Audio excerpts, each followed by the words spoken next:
ये भी मैं आज घोषणा करता हूं आपके माध्यम से कि भारत में उसी दिन से, जिस दिन वो राष्ट्रपति की शपथ लेगा, उसी दिन से नरेंद्र मोदी की उल्टी गिनती शुरू हो जाएगी। लिख लीजिएगा। नल भाई की क्या सोच है? बिल्कुल जैसे इंडिया में नरेंद्र भाई की सोच है। धन के बल पे, बाहुबल के बल पे, सारी सत्ता पे काबिज होकर समाज को इतना कमजोर कर दो कि वो अपनी आवाज भी, अपना मुंह भी ना खोल सके। ये मीडिया के लोग नहीं, ये भाड़े के टट्टू हैं, ये वो तोते हैं जो बहुत थोड़े से में अपना ईमान बेच देते हैं, बहुत थोड़े से में। नमस्कार, आदाब दोस्तों, हिंद वॉइस में आपका स्वागत है। मैं हूं इकराम और हमारे साथ जो बैठे हैं वो किसी परिचय के मोहताज नहीं है। बहुत बार आप लोगों ने इन्हें सोशल मीडिया के माध्यम से देखा है, हमारे चैनल पर भी देखा है, करोड़ों लोग इनसे प्यार करते हैं। नाम है स्वामी हर्षानंद जी। स्वामी हर्षानंद जी, सबसे पहले आपका स्वागत है हमारे चैनल में, क्योंकि एक लॉकडाउन के लंबे पीरियड के बाद, इस पेंडेमिक दौर के बाद हम लोग मिल रहे हैं। तो दर्शकों से बड़ी उम्मीद है कि वो इस वीडियो को आगे शेयर करेंगे। अपील है, क्योंकि आज जिस टॉपिक पर बात करने वाले हैं वो बड़ा गंभीर मुद्दा है। अमेरिका के चुनाव पर पूरी दुनिया की नज़र गड़ी हुई है और ख़ासकर हिंदुस्तान की, हमारे देश की, क्योंकि हमारे मोदी जी वहाँ जाकर एक नारा देकर आए थे कि अब की बार ट्रम्प सरकार। जब हाउडी मोदी हुआ था, वो अपने समर्थकों के साथ वहाँ पहुँचे और लाखों की तादाद में जो इंडियंस वहाँ रह रहे थे उनको संबोधित किया और हम उनसे अपील की कि भाई आप ट्रम्प सरकार को जिताएं, ये अच्छा काम कर रहे हैं। हालांकि जो नतीजे आ रहे हैं वो बड़े चौंकाने वाले हैं और ट्रम्प बहुत पीछे दिख रहे हैं। और ट्रम्प ने ऐलान कर दिया कि अगर हार गए तो सुप्रीम कोर्ट पहुँचेंगे। तो हम इस सब पर बात करेंगे, साथ ही बात करेंगे कि पूरी दुनिया के लिए अमेरिका का चुनाव खास क्यों होता है, सारी दुनिया अमेरिका के चुनाव पर नज़र क्यों गाड़ाए रखती है। स्वामी जी देश विदेश घूमते रहते हैं, बहुत तरह के लोगों से मिलते हैं, आप लोग इन्हें भली बातें जानते हैं, हमारे चैनल पर भी आते रहते हैं। तो स्वामी जी, आपका स्वागत है। और आपके नज़रिए से दुनिया में जो बड़ा बदलाव आता है, अमेरिका का उसमें बड़ा अहम रोल होता है। तो मैं आपसे पूछना चाहता हूँ, ट्रम्प का जिस तरह का रवैया रहा भारत के प्रति, कभी गंदगी बोल देता है, कभी भारत से बदले की भावना की बात करता है, कभी की सीधे सीधे धमकी देता है, दवाई दो नहीं तो बदला लेंगे, अभी गंदगी बोल दिया। उनके बेटे ने तो नक्शा गायब कर दिया है, कश्मीर को पाकिस्तान का हिस्सा बता दिया है, ट्रम्प के बेटे ने। इस तरह की हरकतें, और मोदी जी कहते हैं अब की बार ट्रम्प सरकार। तो आपका नजरिया क्या है इस पर? दुनिया का थानेदार अमेरिका है। दुनिया का सबसे खूबसूरत लोकतांत्रिक देश अमेरिका है। वहां सीधा आपको चुनाव करना होता है राष्ट्रपति का। और इन दिनों देखिए, वैसे फैसला कल ही आ जाना चाहिए था, लेकिन चूंकि वहां सारी सुविधाएं, कई दिनों तक वोट का अधिकार दिया जाता है मेल के थ्रू, आप चाहे जिस तरीके से वोट कर सकते हैं। तो हो सकता है कल तक रिजल्ट आ जाएगा, लेकिन अभी बिल्कुल नेक टू नेक पोजीशन है। डोनाल्ड ट्रंप जो बाइडेन के सामने से धीरे धीरे कमजोर होते जा रहे हैं। वो चाह रहे हैं, उन्होंने कुछ ऐसा बोला जो नहीं बोलना चाहिए था। तो मैं ये कहना चाहता हूं, भारत के उन नागरिकों से जो एनआरआई हो चुके और अमेरिका में रहते हैं, भारत ने दुनिया के श्रेष्ठ विचारों को आत्मसात करके और भारतीय संविधान को स्थापित किया। और भारतीय संविधान दुनिया का सर्वाधिक पवित्र ग्रंथ है। बावजूद उसके 1947 से लेकर अभी तक, यानी पिछले 73 सालों के, एनआरआई से बात कर रहा हूं मैं आपके माध्यम से, आज भी भारत की धरती पर 27% बच्चे पूर्णिमा के खिलते हुए चांद में चावल की रोटियां खोज रहे हैं। उन्हें आजादी की किरणों का इंतजार है। और आप अपने शौर्य, पराक्रम, वीरता और साहस के बल पर 13,000 किलोमीटर दूर अमेरिका पहुंच गए और वहां की नागरिकता आपने प्राप्त कर ली। तो मैं आप सबसे प्रार्थना करता हूं कि जिस भूमि से आपका शरीर प्रकट हुआ, उस भूमि के प्रति मैं आपको थोड़ा सा नैतिक दायित्व याद दिलाना चाहता हूं कि अगर डोनाल्ड ट्रंप जीतता है तो कोई बहुत बड़ा बदलाव नहीं आएगा, लेकिन जो बाइडेन अगर आता है तो अमेरिका में एक खूबसूरत लोकतांत्रिक अवधारणा नए सिरे से पैर जमाएगी। ये निश्चित बात, क्योंकि वो डेमोक्रेटिक लोग हैं। उनकी सोच है कि इस दुनिया को खूबसूरत बनाना है। और डोनाल्ड भाई की क्या सोच है? बिल्कुल जैसे इंडिया में नरेंद्र भाई की सोच है। धन के बल पे, बाहुबल के बल पे, सारी सत्ता पे काबिज होकर समाज को इतना कमजोर कर दो कि वो अपनी आवाज भी, अपना मुंह भी ना खोल सके।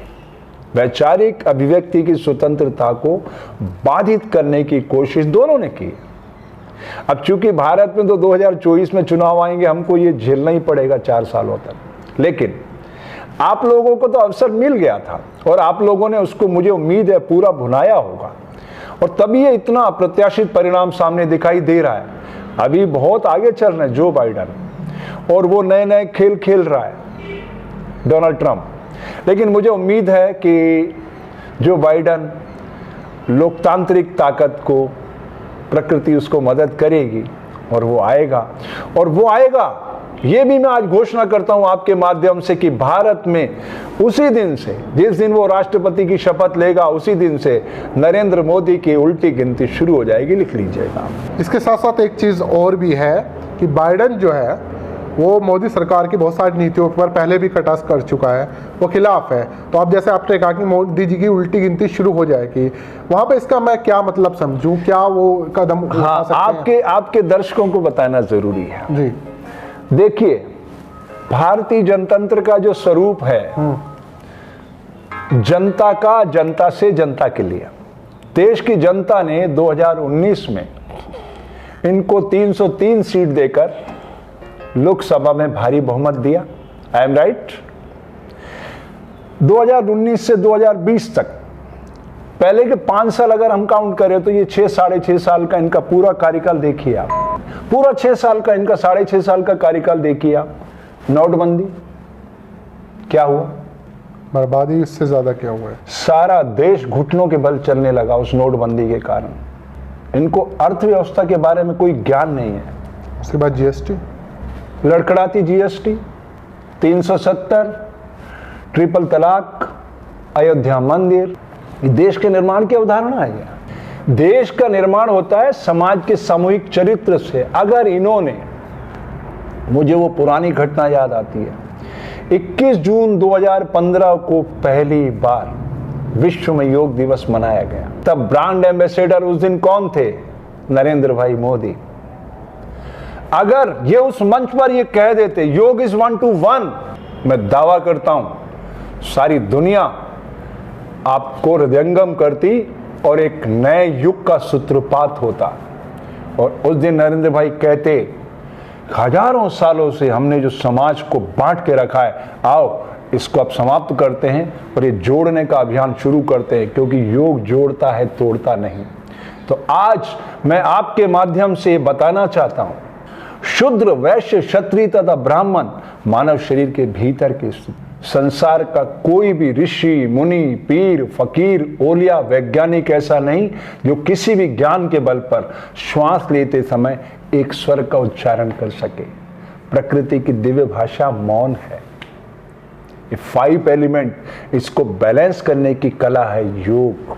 संसार में सिर्फ 2 जातियां हैं, male and female, that's all. ये सब मंदिर, मस्जिद, गिरजा, गुरुद्वारे इंसान ने बनाए हैं, लेकिन मानव सभ्यता के लिए, लड़ाई झगड़े के लिए नहीं। लेकिन ये क्या कर रहे हैं नरेंद्र भाई? उसी को हथियार बनाकर बांट रहे हैं समाज को। कांग्रेस क्या गलती करती थी? मुस्लिम भाइयों को टारगेट करती थी कि अरे 20% लोग हैं, इनको अपने कब्जे में रखो, थोड़ा वोट इधर उधर से मिल जाएगा तो हम सत्ता में बने रहेंगे। इन्होंने उसी कमजोरी को ताकत बनाया और 80% को टारगेट किया और कहा मुसलमानों से लड़ो, इनके खिलाफ नफरत के बीज बो, जहर फैलाओ। कितना बीज बो दिया। आप देख रहे हैं देश में क्या चल रहा है। सर आप ये देखिए, घटना अमेरिका के अभी हाल फिलहाल प्रोटेस्ट हुए थे। एक मतलब ब्लैक आदमी, एक सेकंड, मुझे एक बहुत बड़ी घटना याद आ रही है जी, वो बताना मैं जरूरी समझता हूँ। भारत के ये तथाकथित जो मीडिया चैनल अपने आप को नंबर 1, नंबर 2, नंबर 3 अपने आप स्वयंभू करते रहते हैं, इन्होंने अभी एक खबर दिखाई कि पाकिस्तानी संसद के अंदर मोदी मोदी के नारे लगे। क्या ये सच बात है? बिल्कुल नहीं। वोटिंग की बात हो रही थी कि वोटिंग वोटिंग वोटिंग। अब आपकी विश्वसनीयता क्या है? सारी दुनिया देख रही है, अब कहां खड़े हो?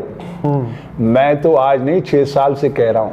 तबलीगी जमात मामले में देखिए कोर्ट से फटकार लग गई है ये सब जगह, लेकिन उन्होंने माफी नहीं मांगी। ये सारी पेड मीडिया है। मैं मीडिया कह गए, मीडिया को अपमानित नहीं करना चाहता। ये मीडिया के लोग नहीं, ये भाड़े के टट्टू हैं। ये वो तोते हैं जो बहुत थोड़े से में अपना ईमान बेच देते हैं, बहुत थोड़े से में। ये नहीं जानते कि राष्ट्र कितनी बड़ी शक्ति होता है। ये राष्ट्र बनता असंख्य धर्मयोद्धाओं से। सर, जो इन्होंने बीज बोए हैं यहाँ पे, इतनी नफरतें फैलाई हैं कि आदमी से बात करते हुए डर लगता है, दुकान पे सामान लेने से डर लगता है। इसके कितने गंभीर परिणाम हम लोग भुगत रहे हैं और आगे कब तक भुगतेंगे? देखिए, आज हमने कोई गलती की, हमने कोई बीज डाला और उसका जब वो अपने स्वरूप में आएगा, उसकी आने वाली नस्लों को भोगना पड़ेगा वो परिणाम, कोई बच नहीं सकता। अमेरिका की वो घटना जो अभी ब्लैक आदमी के साथ हुई, पूरा देश सड़कों पर आ गया, लेकिन यहाँ पर जब देशवासी सड़कों पर आ गए तो उन्हें हिंदू मुसलमानों में बांट दिया गया। एनआरसी सी के टाइम पे आपने देखा होगा। मैंने अपनी बात शुरू करने से पहले ही कहा था कि दुनिया का सबसे खूबसूरत लोकतांत्रिक देश अमेरिका है। एक सेकंड। और अमेरिका से एक नई गूंज सारी दुनिया में पहुंचेगी। अगर जो बाइडन वहां पे राष्ट्रपति बना, लिख लीजिए आप, दुनिया में जितने लोकतांत्रिक देश हैं सारे मजबूत होंगे, क्योंकि डेमोक्रेट्स, बराक ओबामा, आप देखते हैं दूसरे दिन वो अपने काम पे लौट गया। इतनी सरलता, इतनी ऊंचाई पे पहुंच करके उसने अब्राहम लिंकन जी को फॉलो किया, जनता का, जनता से जनता के लिए। और भारतीय जनतंत्र की, भारतीय संविधान की यही ताकत है।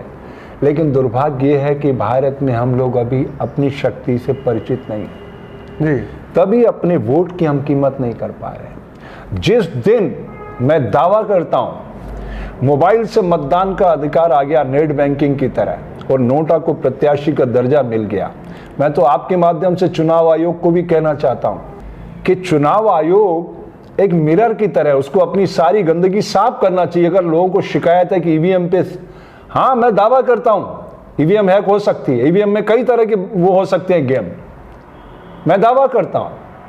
मैं योग का विद्यार्थी हूं, मैं उस नैनो मैनेजमेंट को जानता हूं कि कैसे सारा गेम हो सकता है। उसके अंदर जो चीज आप डाटा प्रोग्रामिंग में करोगे वही निकल के आएगी। मैं गारंटी से कह सकता हूं, अगर उस ईवीएम के अंदर 50वें नंबर पे एक वोट चेंज है तो हर 51वां वोट किसी भी पार्टी को जा सकता है, बिल्कुल जा सकता है। तो चुनाव आयोग जो है ना, उसको अपनी निष्पक्षता का परिचय देना चाहिए और जनता की मांग पे उसका जवाब देना चाहिए कि लोग ऐसा क्यों कह रहे हैं। और अमेरिका की तरह बैलेट पेपर पे अगर होने लगे, आज मैं अमेरिकन डोनाल्ड ट्रंप के खिलाफ मेरा वीडियो चल रहा अमेरिका के अंदर, खुलेआम बोला है मैंने, मैं एक स्वतंत्र नागरिक हूं। मैं एक स्वतंत्र नागरिक हूं, मैं आपकी बात नहीं कर रहा हूं। आप में इतना साहस नहीं है कि आप नरेंद्र भाई को और अमित शाह को टारगेट करके ऐसे उंगली उठा के बात कर सको। मैं कर सकता हूं। क्यों कर सकता हूं? क्योंकि मैं अंदर से स्वतंत्र हो चुका हूं, और स्वयं को स्वतंत्र हुए बिना औरों को स्वतंत्र नहीं किया जा सकता। अमेरिका तो एक डेमोक्रेटिक कंट्री है, वहां पे आप खुलेआम चाहे जिसके बारे में जो बात कर सकते हो। वहां का मीडिया राष्ट्रपति को 1 to 1 जो चाहे बात पूछ सकता है उससे, और वो विवश है जवाब देने के लिए। हमारे देश के पंत प्रधान ने तो 6.5 सालों में एक भी प्रेस कॉन्फ्रेंस नहीं की है, एक भी प्रेस कॉन्फ्रेंस नहीं। और की तो क्या पूछा लोगों ने? उनके पत्रकार कौन थे? अक्षय कुमार, जो भारत का नागरिक भी नहीं है, एनआरआई है किसी और देश का, कि आम कैसे खाते हैं आप, बटुआ कहाँ रखते हैं आप। और फिर हमारे आदरणीय श्री श्री 1008 दीपक चौरसिया जी, मतलब प्रश्न उनको लिखे हुए कुंडली आ रही, वो पूछ रहे हैं और मीडिया पे जा रही है वो। और राहुल उनसे पूछ रहा है क्यों? ये मैनेज पैड प्रश्न है या कोई नया प्रश्न पूछ रहे हो? बताओ, कमाल है। बहुत बहुत शुक्रिया स्वामी जी, आपने विचार रखे अमेरिका से लेकर भारत की धरती तक कि उसके चुनाव के परिणाम से पूरी दुनिया में कैसी उथल पुथल मचलेगी और भारत में कितने बदलाव आएंगे, खासकर बीजेपी सरकार किस तरह से अपना रुख बदलेगी अगर नई सरकार अमेरिका में बनती है। तो हमारी नज़र बनी रहेगी इस पर। आप लोग कमेंट कर सकते हैं और खबर को ज़्यादा से ज़्यादा शेयर कर सकते हैं।